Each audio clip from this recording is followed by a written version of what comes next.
बोलो वृंदावन बिहारी लाल की जय। जय जय श्री राधे। भादो मास के शुक्ल पक्ष की एकादशी परिवर्तनी और पद्मा एकादशी के नाम से जानी जाती है। आज ही के दिन भगवान श्री हरि विष्णु अपने विश्राम काल के दौरान करवट बदलते हैं। इसी कारण इसे परिवर्तनी एकादशी भी कहा गया। एक बार धर्मराज युधिष्ठिर जी भगवान श्री कृष्ण से कहने लगे कि हे भगवान, भाद्रपद शुक्ल एकादशी का क्या नाम है और इसकी विधि तथा इसका महात्म्य क्या है, आप कृपा करके मुझसे कहिए। तब भगवान श्री कृष्ण कहने लगे कि पुण्य, स्वर्ग और मोक्ष को देने वाली तथा सब पापों का नाश करने वाली उत्तम परिवर्तनी एकादशी का महात्म्य मैं तुमसे कहता हूँ, तुम इसे ध्यान पूर्वक सुनो। इस व्रत को करने से वाजपेयी यज्ञ का फल मिलता है। पापियों के पाप का नाश करने के लिए इससे बढ़कर अन्य कोई उपाय नहीं है। जो मनुष्य इस एकादशी के दिन मेरे वामन रूप की पूजा करता है वह तीनों लोक में पूज्य होता है।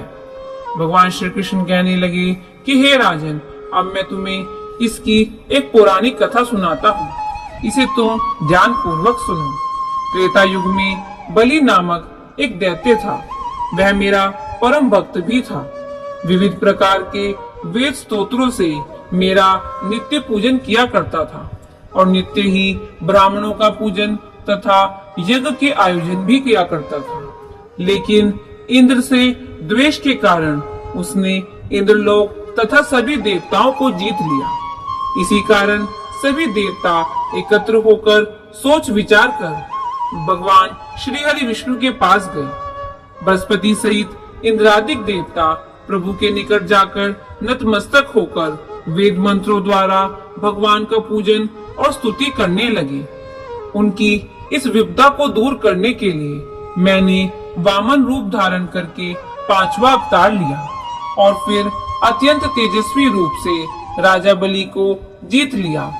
इतनी वार्ता सुनकर राजा युधिष्ठिर जी बोले कि हे जनार्दन, आपने वामन रूप धारण करके उस महाबली दैत्य को किस प्रकार जीता? भगवान श्री कृष्ण कहने लगे कि मैंने वामन रूप धारण करके बलि से 3 पग भूमि की याचना की और कहा कि मुझको ये 3 लोक के समान प्रिय है। हे राजन, तुमको ये अवश्य देनी होगी। राजा बलि ने इसे तुच्छ याचना समझा और 3 पग भूमि का संकल्प मुझे दे दिया। मैंने अपना त्रिविक्रम रूप बढ़ाया और एक पग से पृथ्वी और दूसरे से स्वर्ग लोक को नाप लिया। तब मैंने राजा बलि से कहा कि हे राजन, एक पग से पृथ्वी और दूसरे से स्वर्ग लोक पूर्ण हो गए, अब मैं तीसरा पग कहाँ रखूं? तब राजा बलि ने अपना शीश झुका लिया और मैंने अपना पैर उसके मस्तक पर रख दिया, जिससे मेरा वह भक्त पाताल को चला गया। फिर उसकी विनती और नम्रता को देखकर मैंने कहा कि हे बलि, मैं सदैव तुम्हारे निकट ही रहूंगा। विरोचन पुत्र बलि से कहने पर भाद्रपद शुक्ल एकादशी के दिन से भगवान बलि के यहाँ एक रूप से निवास करने लगे। इस एकादशी को भगवान शयन करते हुए करवट लेते हैं, इसलिए तीनों लोक के स्वामी भगवान श्री हरि विष्णु का पूजन इस दिन अवश्य करना चाहिए। इस दिन रात्रि जागरण करने का भी विशेष महत्व है।